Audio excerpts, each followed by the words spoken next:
Riddle me this, Bat fans. Who's the latest villain to turn from his villainous ways? Actually, that's not a very good riddle at all. It's more of a question. But we're talking about Riddler's reform right now.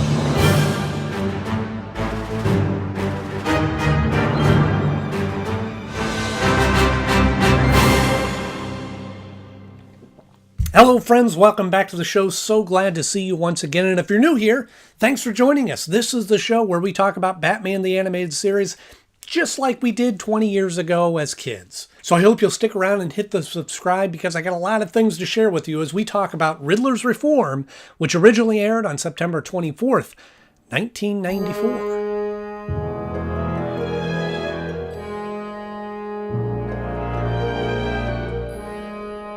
If you've seen any of my episodes before, you probably know that I'm a huge Riddler fan. And you probably also know that I'm not a big fan of the villains reforming episodes. And this one doesn't hide it at all. It's right in the title, Riddler's Reform.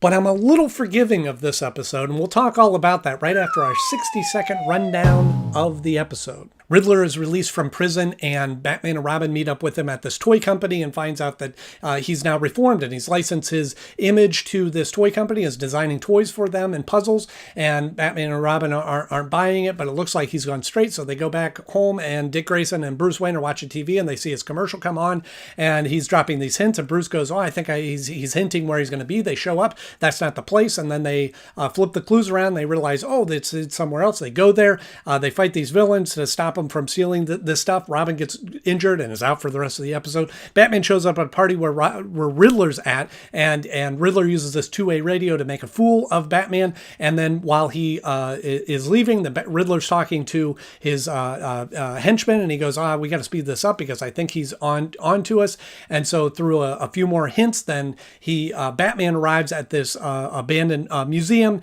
a toy show, and he's about to get captured and blown up, but instead he is able to get away.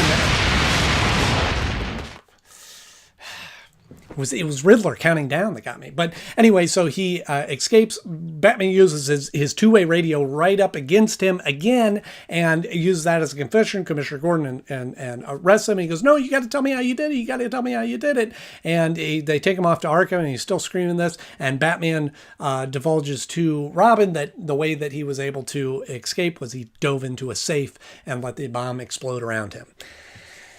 Wish I had a safe now to protect me from the bomb.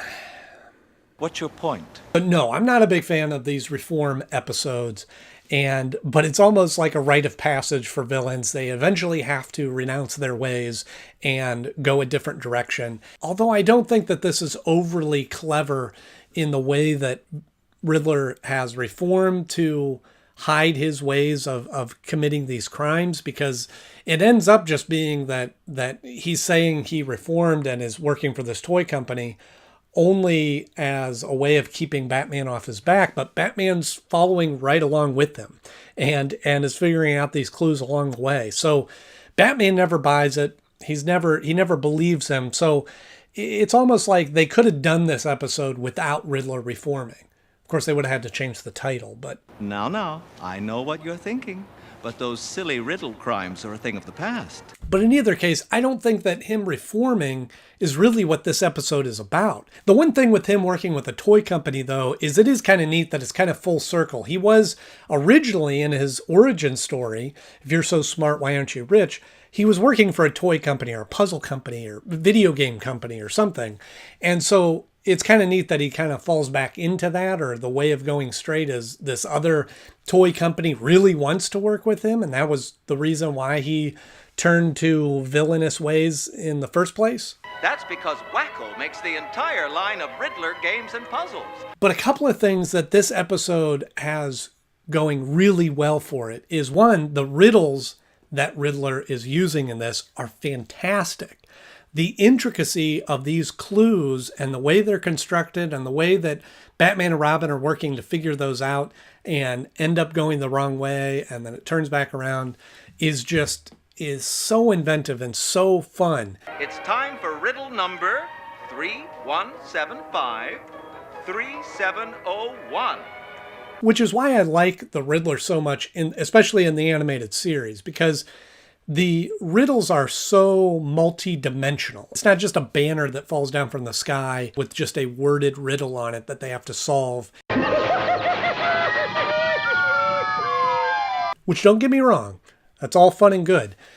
But in these ones, he gives these puzzles or these riddles or these clues without announcing that it's a riddle.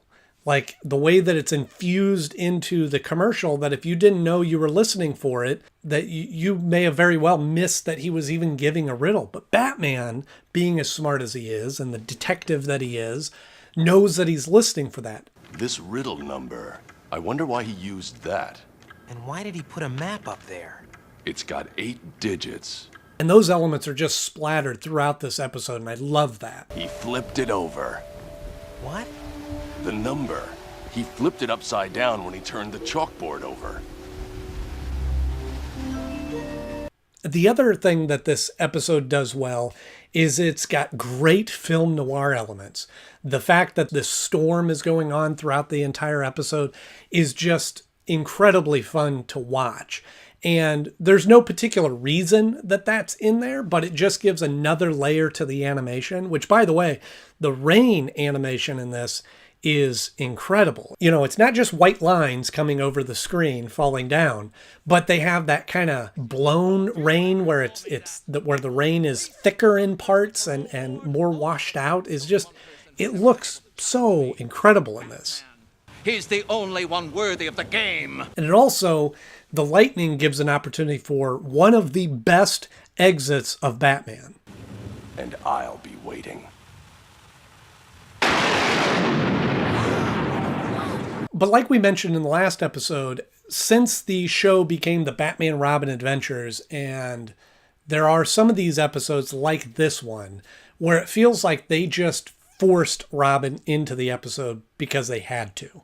This episode very easily could have existed without Robin being in the episode. As a matter of fact, I think they even found a loophole in this episode to go, okay, you want Robin in there? Fine, we'll put him in there, and then we'll injure him, and he'll be gone for the rest of the episode. You okay? Yeah, but you better go on without me. I'll be okay. Go! And who knows, maybe this episode was written ahead of time before they told them they had to have Robin in there. So they were like, well, let's just throw him in the first couple of scenes, have him injure his leg, and then he's gone. Because of the clue he's deliberately giving me. What clue? And truly, one of the best parts of this episode is at the end where Batman finally gets one over on the Riddler. And what really drives Riddler insane is that Batman knows the answer to a question that Riddler doesn't. This is a great little idea. Wait a minute. Aren't you going to tell me how you did it? That's not fair. Batman not only is able to get one over on Riddler, but also uses the same two-way radio to get a confession out of Riddler. It's just brilliant. I'd have never thought of that. Neither would the Riddler.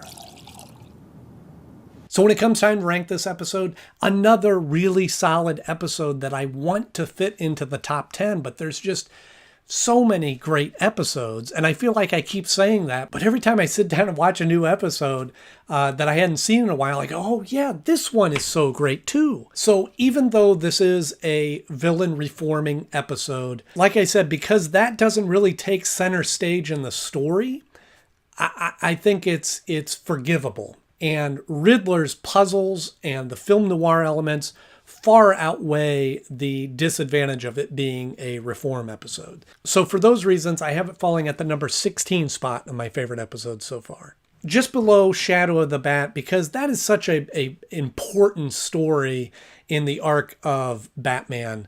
But it does beat out the first episode with the Riddler, If You're So Smart, Why Aren't You Rich? Because the disadvantage that any origin story has is we spend half the episode learning who the character is before they really hit their stride.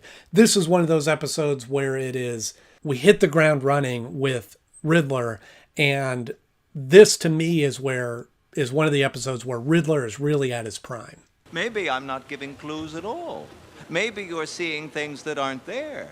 But then again, maybe I am giving you clues. I could be giving you a clue right now, couldn't I? Of course, it's possible that you're just paranoid. Because I think it's so funny that Robin appears in the beginning of this episode and then disappears partway through. Are there other episodes that I'm not thinking of that use that same trick? Let me know in the comment section below. If you enjoyed this episode, please click the thumbs up. And while you're down there, hit subscribe and the bell notification so you're notified every time a new episode comes out, because we have new ones coming out every Tuesday and Thursday. And next Tuesday, we have the episode Baby Dolls, so you don't want to miss that. As always, thank you so much for watching. I'm Andy Knode, and I'll see you soon.